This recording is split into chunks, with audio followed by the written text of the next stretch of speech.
Hello মা, কি করছো? কেমন আছো? এই তো বাগানে দাঁড়িয়ে আছি। তুই কেমন আছিস? শুয়ে আছি মা। দাদা বৌদির খবর কি? জানিস তোর বৌদি হারমোনিয়াম বাজিয়ে ভালো গান করতে পারে। তোর দাদা আমাকে বলল একটা গানের মাস্টার দিলে ভালো হতো। তাই ওরা রেডি হয়ে ভালো মাস্টারের সন্ধানে যাচ্ছে। মা, দাদার মাথা না হয় বৌদি খাচ্ছে, তোমার মাথাটা কে খাচ্ছে বলতে পারো? নাচ গান কারা করে? বাইজিরা। বাড়ির বউ ওইসব করে যখন রাত 12টা 1টার সময় বাড়ি ফিরবে, পাড়ার লোক সেটা কি চোখে দেখবে? ঠিক বলেছিস মা, আমি তো এটা ভেবে দেখিনি। মা, আমরা তাহলে বেরোচ্ছি।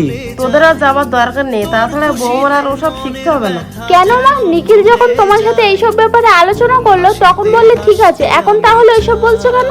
তাছাড়া এটা কি কোনো খারাপ জিনিস না? অত কিছু আমি জানি না, ওইসব এ বাড়িতে চলবে না, তাই আমি বলে দিলাম। সংসারের বেশিরভাগ অশান্তি এই সমস্ত তৃতীয় ব্যক্তির কারণেই হয়।